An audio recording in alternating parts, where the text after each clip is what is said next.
Hello! మన కథా విశ్లేషణకు స్వాగతం. ఈరోజు మనం ఎంతో ఆసక్తికరమైన, మన అందరికీ ఇష్టమైన కోతి మరియు ముసలి కథను తెలుసుకోబోతున్నాం. ఇదొక మామూలు కథ మాత్రమే కాదు సుమా, ఎంతో గొప్ప పాఠాన్ని నేర్పే ఒక అద్భుతమైన అడ్వెంచర్. మరి ఏమాత్రం ఆలస్యం చేయకుండా నేరుగా మన కథలోకి వెళ్ళిపోదాం రండి. కథలోకి వెళ్లే ముందు ఇక్కడొక చిన్న ప్రశ్న. మన బెస్ట్ ఫ్రెండ్ మన నమ్మకాన్ని వమ్ము చేస్తే, అంటే మోసం చేస్తే ఏమవుతుంది? స్నేహమనేది చాలా గొప్పది కదా, కాని ఆ నమ్మకం విరిగిపోతే పరిస్థితేంటి? ఈరోజు మనం విశ్లేషిస్తున్న కథలో సరిగ్గా ఇలాంటి పరిస్థితే వస్తుంది. దానికి ఆన్సరేంటో ఈ కథ ద్వారానే మనం తెలుసుకుందాం. ఇదంతా ఒక అందమైన, ప్రశాంతమైన నది ఒడ్డున మొదలవుతుంది. ఆ నది ఒడ్డున ఒక పెద్ద జామ చెట్టు ఉండేది. దాని నిండా ఎంతో తీయని పండ్లు. ఆ చెట్టు మీద చాలా చురుకైన ఒక కోతి జీవించేది. రోజూ ఆ పండ్లను తింటూ, కొమ్మల మీద ఎగురుతూ గెంతుతూ చాలా హ్యాపీగా తన లైఫ్ని ఎంజాయ్ చేసేది. అంతా భలే ప్రశాంతంగా ఉంది కదూ. అయితే ఒకరోజు ఆ నది ఒడ్డుకు ఒక పెద్ద మొసలి వచ్చింది. కోతి చాలా మంచిది కదా, అందుకే ఫ్రెండ్లీగా కొన్ని తీయని జామ పండ్లను ఆ మొసలికిచ్చింది. ఆ పళ్ల రుచి చూసి మొసలి ఫిదా అయిపోయింది. ఇంకేముంది, వాళ్ళిద్దరి మధ్య ఒక సూపర్ స్నేహం మొదలైంది. ప్రతిరోజూ పండ్లు పంచుకోవడం, మొసలి తన భార్య కోసం కూడా కొన్ని పండ్లను ఇంటికి తీసుకువెళ్లడం, ఇలా వాళ్ల స్నేహం చాలా అందంగా సాగిపోతోంది. కాని కథ ఎప్పుడూ ఒకేలా సాగదు కదా. ఇక్కడే ఒక చిన్న ట్విస్ట్. ఆ హ్యాపీ స్టోరీలోకి దురాశ ఎంటరైంది. ఎవరి రూపంలోనూ తెలుసా? మొసలి భార్య రూపంలో. రోజూ ఆ తీయని పండ్లు తింటున్న మొసలి భార్య బుర్రలో ఒక భయంకరమైన, స్వార్థపూరితమైన ఆలోచన మొదలైంది. అదేంటో తెలిస్తే మనకి నిజంగానే చాలా ఆశ్చర్యం వేస్తుంది. కథ ఇప్పుడు ఉత్కంఠగా మారుతోంది. మొసలి భార్య అన్న మాటలు వినండి. ఇంత తీయని పండ్లు తినే కోతిగుండె ఇంకా ఎంత తీయగా ఉంటుందో కదా, నాకు ఆ కోతి గుండె కావాలి అంది. ఆలోచించండి, ఎంత భయంకరమైన కోరిక ఇది. భర్తకు మంచి ఫ్రెండ్ అయిన కోతిని చంపి దాని గుండెను తినాలనుకుంది. పాపం కోతికి ఏం తెలియదు, కాని దాని ప్రాణాలకు చాలా పెద్ద ప్రమాదం ముంచుకొచ్చింది. నిజానికి మొసలికి తన బెస్ట్ ఫ్రెండ్ని చంపడం ఇష్టం లేదు. చాలా ఫీలైంది. కాని భార్య పెట్టిన ఒత్తిడికి తలొగ్గక తప్పలేదు. తన ప్రాణ స్నేహితుడి కంటే భార్య దురాశకే మొసలి ఇంపార్టెన్స్ ఇచ్చింది. వెంటనే కోతి దగ్గరకు వెళ్ళి, మా ఇంటికి భోజనానికి రా అని ఎంతో ప్రేమగా యాక్ట్ చేస్తూ పిలిచింది. పాపం మన కోతి ఫ్రెండ్ మోసం చేస్తున్నాడని గ్రహించలేక సంతోషంగా మొసలి వీపుపై ఎక్కి కూర్చుంది. ఇప్పుడొకసారి ఊహించుకోండి, ఇద్దరూ సరిగ్గా నది మధ్యలో ఉన్నారు. చుట్టూ లోతైన నీరు. కోతికి అసలే ఈతరాదు. కరెక్టుగా ఆ టైంలో మొసలి అసలు నిజం చెప్పేసింది. నా భార్య నీ గుండె తినాలనుకుంటోంది, అందుకే నిన్ను తీసుకువెళ్తున్నాను అని. ఒక్కసారిగా కథలో ఎంతటి ఊహించని మలుపు. నది మధ్యలో, ఇటు తప్పించుకోలేని పరిస్థితి. ప్రాణంగా నమ్మిన ఫ్రెండ్ చేసిన ఈ మోసాన్ని చూసి కోతికి ఎలా అనిపించింటుందో కదా.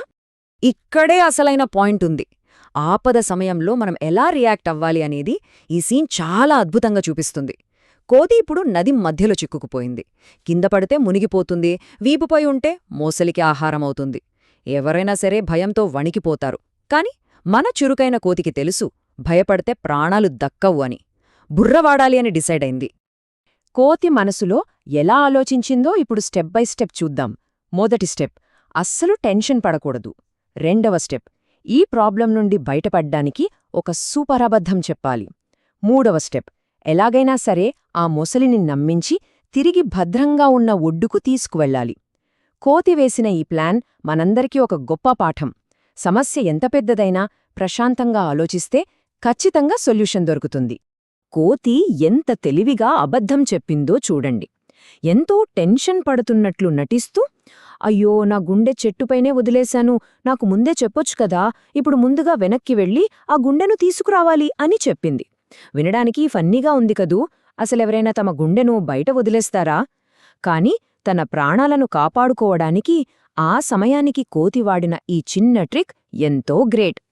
మరి మన మొసలి ఏం చేసింది? అవునా, గుండె చెట్టుపై ఉందా, అయితే పద వెళ్ళి తీసుకువద్దాం అని బుర్ర లేకుండా నమ్మేసింది. వెంటనే వెనక్కి తిరిగి నది ఒడ్డున ఉన్న జామచెట్టు వైపుకు ప్రయాణం మొదలుపెట్టింది. చూసారా, ఫిజికల్గా మొసలి చాలా స్ట్రాంగ్ కావచ్చు, కాని తెలివితేటల ముందు ఆ బలం ఏమాత్రం పనిచేయలేదు కదా. ఒడ్డుకు చేరుకోగానే ఇంకేముంది, కోతి యొక్క ఉదుటున ఎగిరి ఆ చెట్టు కొమ్మ పైకి వెళ్ళిపోయింది. ప్రాణాలు దక్కించుకున్న ఆనందంతో నవ్వుతూ మొసలితో ఏమందో చూడండి. ఎవరైనా గుండెను బయట వదిలేస్తారా? మూర్ఖుడా, నన్ను మోసం చెయ్యాలనుకున్నావు. నువ్వు నా బెస్ట్ ఫ్రెండ్ అనుకున్నాను, కాని నువ్వు పెద్ద ద్రోహివి అని గట్టిగా చెప్పింది. మొసలి వేసిన ప్లాన్ మొత్తం ఫ్లాప్ అయిపోయింది. ఇప్పుడు ఈ ఇద్దర్నీ ఒకసారి గమనిద్దాం.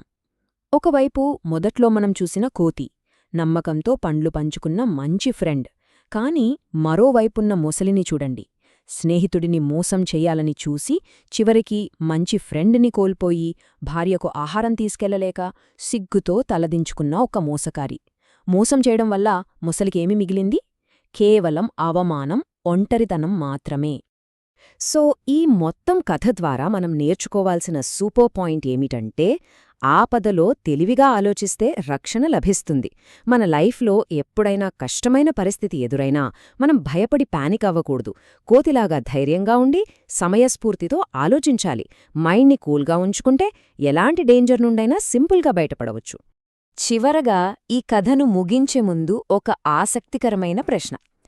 పెద్ద పళ్ళు మరియు భయంకరమైన బలమున్న మొసలి కంటే చిన్నదైన కోతి యొక్క తెలివితేటలు ఎందుకు చాలా పవర్ఫుల్? అవును కదా, శారీరక బలం కంటే మానసిక ధైర్యం మరియు బుద్ధిబలం ఎప్పుడూ గ్రేటే.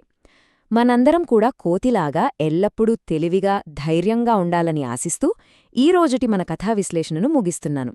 మళ్ళీ ఇంకొక ఇంట్రెస్టింగ్ టాపిక్తో కలుద్దాం. అప్పటివరకు సంతోషంగా ఉండండి, తెలివిగా ఆలోచించండి. Like, share and subscribe for more videos.